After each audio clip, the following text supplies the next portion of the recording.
ग्रामस्थ मंडळ तालुके दत्तवाडी अशा पद्धतीने आजचा हा कार्यक्रम जो आयोजित केला आहे त्या कार्यक्रमाला मी सर्वप्रथम शुभेच्छा देतो. मी देखील दापोली तालुक्यातला गाव खेरडी आणि पैकर रवींद्र पैकर. आजचा हा व्याख्यानासाठी खासच मी गेटकर सरांचं आमचं बोलणं झालं. दापोलीचा दौरा चालू होता, त्या ठिकाणी जात होते आणि आमचा संपर्क चालू होता. पण प्रत्यक्षात आजची प्रत्यक्ष भेट झाली आणि मी देखील एका शैक्षणिक संस्थेमध्ये काम करतो. माझं एकच सांगणं आहे की कोकणामध्ये जी सरांनी चळवळ चालू केली ते बरेचसे आता आपल्याकडे जे काही सुशिक्षित किंवा जे समाजकारी किंवा वेगवेगळे मंडळ चालवतात, तर अशा सर्व लोकांनी इतर कार्यक्रम आयोजित करण्याच्या पेक्षा असे कार्यक्रम आयोजित करून आपल्या पिढीला पुढे नेण्याचा प्रयत्न केला तर आपण चांगलं होईल. प्रत्येक गाव वाईज प्रत्येक वाडी वाईज असे कार्यक्रम झाले तर कोकणातली मुलं म्हणतात हुशार आहेत, फक्त ठराविक स्टेज नंतर होतं. मी देखील एका सर्वसामान्य शेतकरी कुटुंबातून या मुंबईकडे वळलेलो आहे.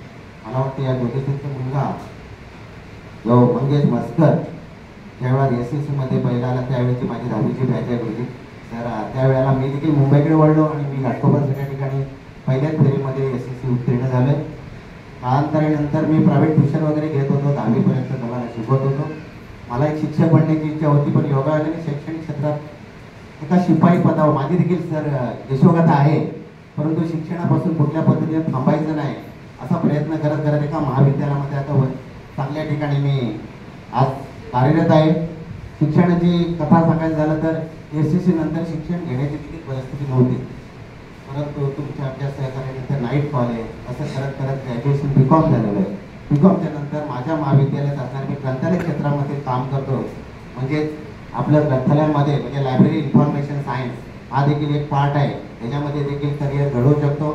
त्या सर्टिफिकेट कोर्स केल्यानंतर बिलीप केलेलं आहे, MLIP केलेलं आहे, मास्टर्स डिग्री केलेलं आहे आणि नंतर GDC आहे कोऑपरेटिव्ह लॉ याची ऑडिटिंग करणे अशा पद्धतीचे देखील कोर्स करून आज वेगळ्या पद्धतीची महाविद्यालयाची असलेली गाथा सांगतो की मुलं इतर प्रांतातली मुलं वाचन करत असतात, परंतु मराठी मुलं आपल्या महाराष्ट्रातली किंवा इथे असणारी मुलं जास्तीत जास्त अशा पद्धतीचं वाचन करत नाही.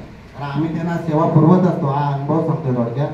तर याच्यापुढे आपल्या मुलांनी इतर काही गोष्टी करण्याच्या पेक्षा एक चिकाटीने जिद्द पाहिजे. कोणती गोष्ट शक्य नाही असं नाही आणि शिक्षण काय नुसतं इंग्लिशमध्येच केलं तर आपण काही पुढे अधिकारी बनू काही भाग नाही.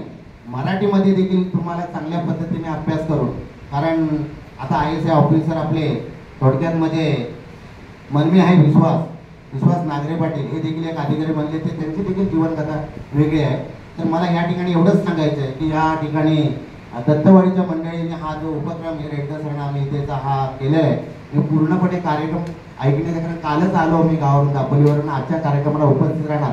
कारण रेडकर सरांचा आमचा संपर्क झाला होता. त्याने रामराज्य महाविद्यालयात हरण्याच्या शाळेमध्ये आणि इतर ठिकाणी त्यांनी कार्यक्रम आयोजित केला, त्यावेळेला आमचं संभाषण झालं आणि पुढील काही कार्यक्रम राबवण्याचे देखील प्रयत्नात आहोत. तर मी अशा पद्धतीने हा कार्यक्रमाला शुभेच्छा देतो आणि सर्वांना धन्यवाद देतो. आणि रेडकर सर आपण खरोखर सत्यवंत यशवंत रेडकर, त्यांनी नावामध्ये वडिलांचं नाव यशवंत, संपूर्ण त्यांनी स्वतःची काय कथा कशी आहे ती पूर्ण मांडलेली आहे आणि विनामूल्य अशा पद्धतीचा उपक्रम राबवणारे आणि अशी सेवा देणारे आजच्या काळात कोणी अशा पद्धतीचे आपल्या व्यक्तीचे सापडणार नाही. म्हणून जोरदार रेडकर सरांना एकदा जोरदार धन्यवाद.